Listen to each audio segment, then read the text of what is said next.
Hi everyone, it's Timmy with Ivy Corrine Bath and Body. We're back to cut another soap, and this is our Lavender Mint Goat's Milk Soap. Came out really nice.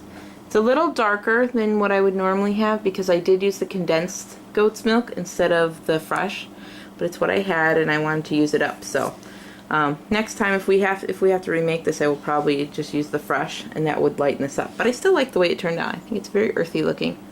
It smells incredible. Okay, so now there is, I don't know why it did it, and if any of you have ever had this happen, you can let me know. I've never had that happen before. I don't know if you can see it. There's a little tiny crack in the side there. You see that?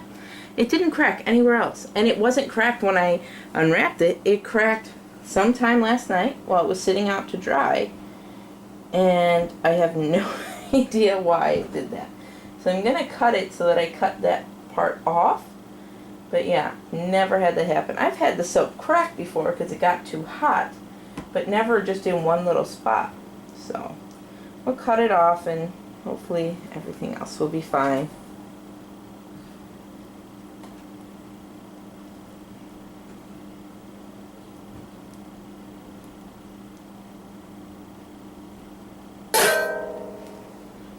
Alright, and let's grab that end that I always forget about. Here is the section that cracked. I mean, I can cut that up for samples, it'll be fine. That little crack, it's so weird. I don't know why I did that, but it's totally coming apart from the whole soap. But anyway, here is the goat's milk soap, and see, now you can see those steric spots again. I don't know why it does that, only with my wire cutter. If I use a knife, it doesn't do that. So. But that's it. This one got really thick on me really fast, so I was just glad to get it in the mold.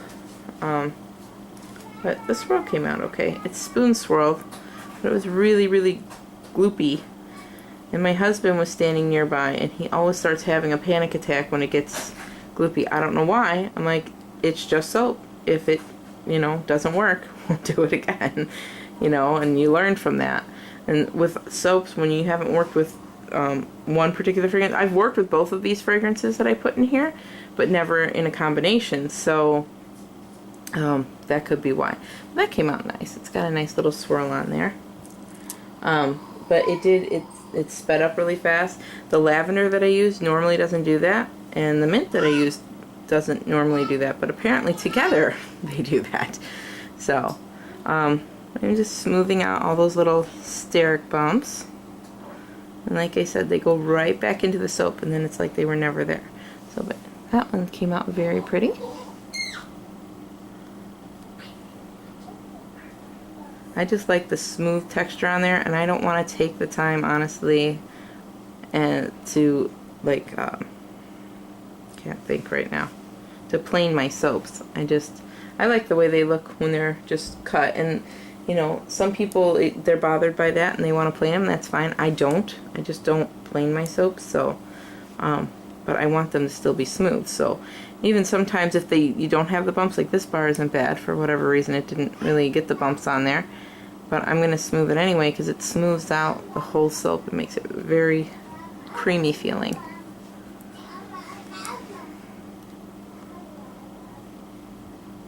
Yeah, this came out nice. I wasn't sure on the purple what it would go because it was quite gray, but it came into its own. It's definitely purple, not gray. They're getting better and better the farther we go in there. That's usually how they are though, isn't it? Where they just the design gets better as you go in. It's like you did really good in the center and you kind of forgot about the corners sometimes. That's very nice. I like these.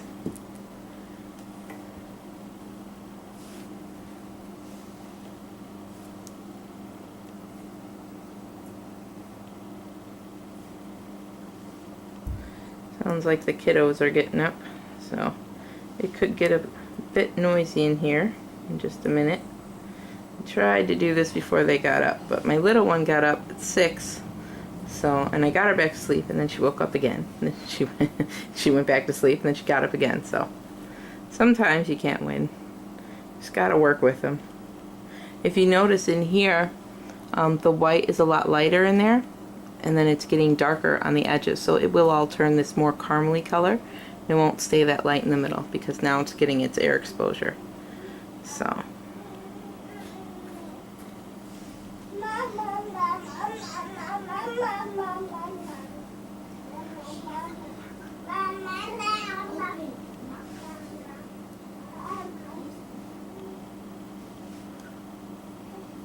see, I'll give you another close-up shot because I know on the one video I tried to show the steric spots, but that one really didn't have any. I don't even know if they're steric spots. It's just somewhere where the soap kind of pops up on me a little bit. So, but before I push this one down, I don't know if you can see all the little white bumps that are on there. Okay, so then we just smooth them out like this. And even though you might be able to see a couple of them, I guarantee you, like, this is very smooth now. You can't feel any bumps, and as it cures you won't see them either. So, but there it is afterwards. See how glossy it looks now?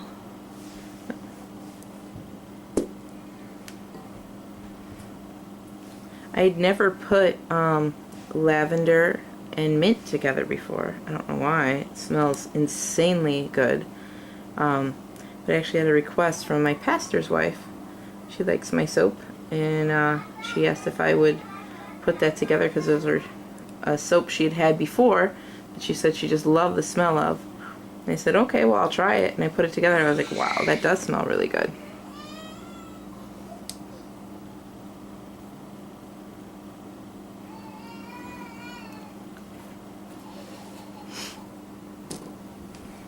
Wipe some of this soap off my fingers. Who knew making soap would be such a messy job?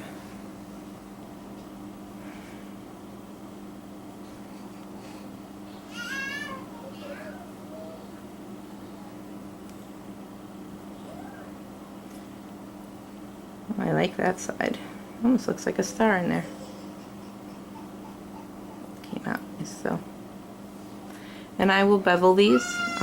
That's about the only cleanup I do on my soaps, because I don't take, like I said, I don't plane them, but I will bevel the sides. I just like the way that looks. I think it looks cleaner.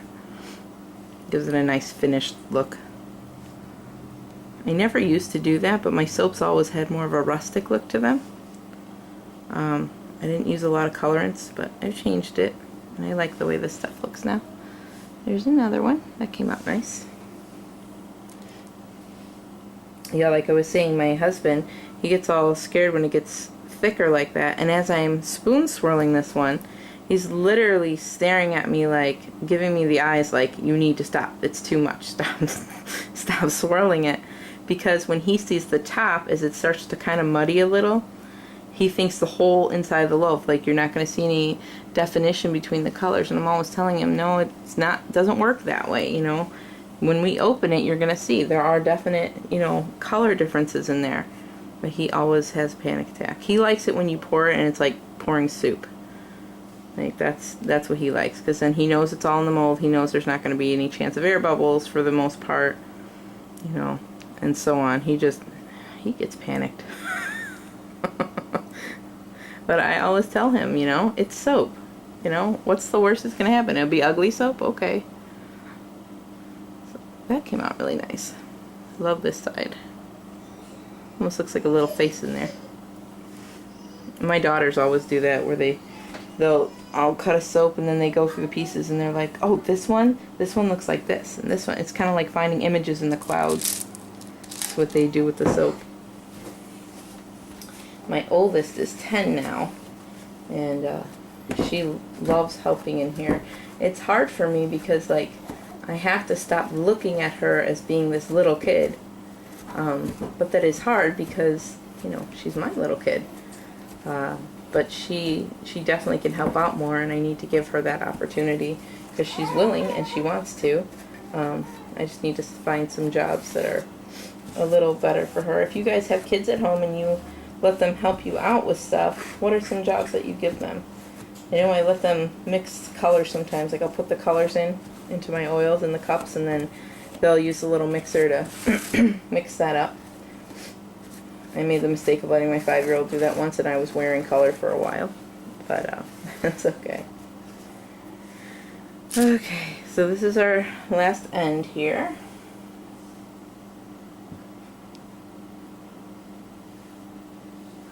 And I don't know if you noticed, but I went around and I beveled the sides of the loaf already, because I wanted to make sure that it had a lot of little thin pieces sticking up along the edges here.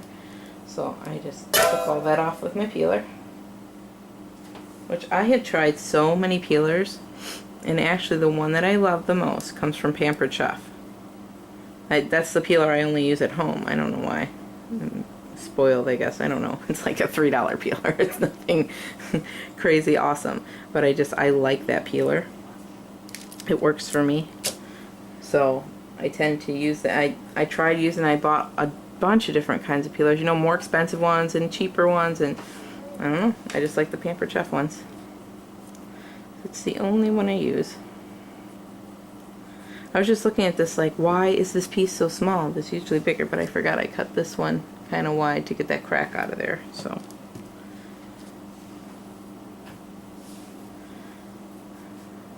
I actually like the fact that it leaves me with those pieces, because I love having samples to send out to people. I don't think I've ever shipped a package and not had at least a sample in there. I usually only send one, because the amount of orders we get, you know, I wouldn't have enough to send people multiple samples.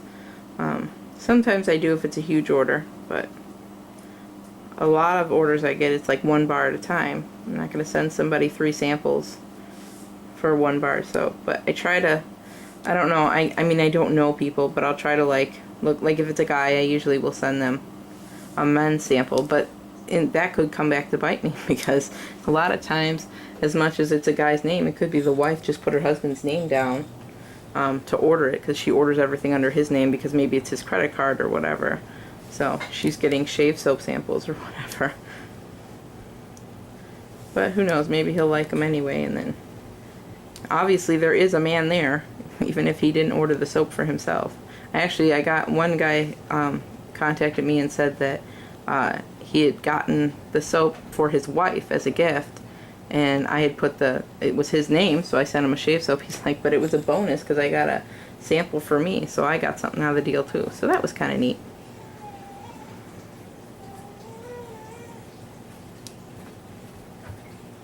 I think they're all up now. I'm seeing little bodies come in here one by one. So the next video should be interesting. Maybe I'll wait a little while. I don't want to wait too much longer though, because this stuff's getting hard. And on top of that, oh, that's cool. The other one is a camo soap, and I've never done a camo soap, so I totally want to open that one up and see what happened inside. The outside looks amazing.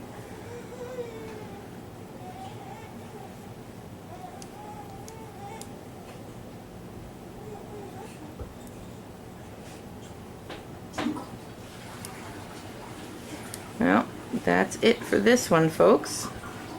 I hope you enjoyed watching our cutting video, and you can find the making of this soap, if you didn't see that, under the same name. This will just be lavender mint cutting, and the other one will be lavender mint making, or something like that. Alright, well, thank you guys for watching, and we'll be back soon to cut another loaf. Bye.